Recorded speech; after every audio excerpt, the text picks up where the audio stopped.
It's the ring.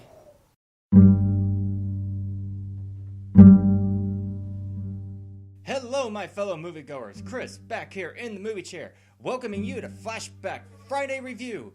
And we are continuing our frightful series in preparation for Halloween by going all the way back to the year 1998 to take a look at the original Japanese horror film Ringu, which inspired the American remakes. Now, you know the story.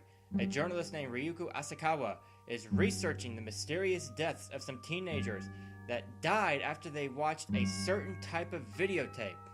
She ends up finding this videotape and watches it herself, and all of a sudden finds herself put in the same predicament that the teenagers were in. Now, with the help of her ex-husband, she must find a way to break the curse, not only to save her life, but his life and the life of their son as well. This movie offers you a great deal of suspense to it. You really do start to feel the same kind of fear, helplessness, and fright that Ryoko feels when she's trying to find out how can she save herself and her son during this movie. And the movie does a good job of this because as each day passes, the movie reminds you she has this many days left in order to break the curse. And as the days start counting down, you start to feel the desperation because you start to feel there is no way that she's going to be able to break this curse in time to save herself. And that's where the horror comes from in this movie. There's not a lot of jump scares or things popping out you going boo. This movie doesn't have a lot of jump scares in it, and it doesn't have a lot of violence, and it doesn't have a lot of gore either. It relies on the aspect of the desperation in order to fill you with fear as you watch it. Plus, the sounds in this movie do a really good job of making you feel uneasy.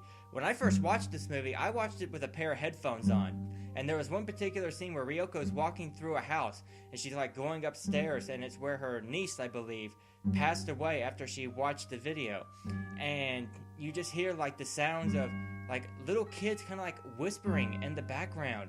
And it just really just sent like a shiver up my spine because my body was anticipating something really disturbing or really supernatural was going to happen. Now, if you go into this movie expecting to see the ghost lady right off the bat, then you're probably going to be a little disappointed by that.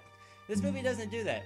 When you first open up the movie, you do see two teenagers dying, but you never see the ghost lady.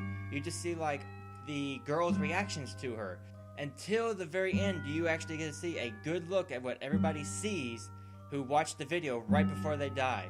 And it works that way, and I think it's best that they did it like that because it gets your kind of like anticipations up to actually see her at some point, and at the end when you see her, you're just like, you know, you have like a real sense of surprise and shock and whatnot. If they would have done it too soon, then throughout the movie you would have been less thrilled, you know, your anticipation would have been gone, and you probably wouldn't have been as scared of her if they would have showed her at the beginning than you would have at the end.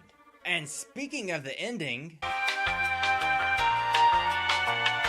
it has quite a twist to it. At the end, when they find the young woman that was killed and thrown down that well, you think, okay, Ryoko, she has broken the curse. She's saved. Her ex-husband is saved. Her son is saved.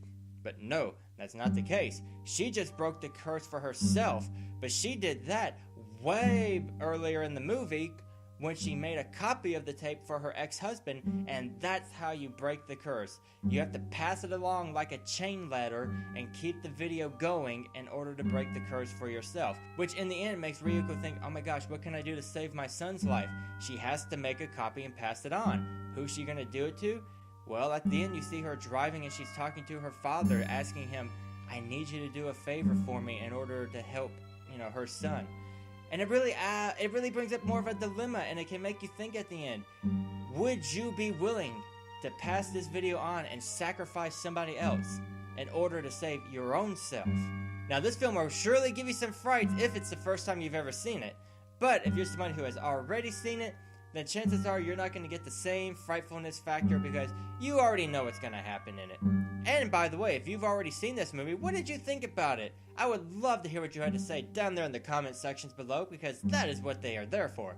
And don't forget, if you enjoyed my video, please give it a like and also subscribe to the channel so that you can stay up to date with all the upcoming Flashback Friday reviews.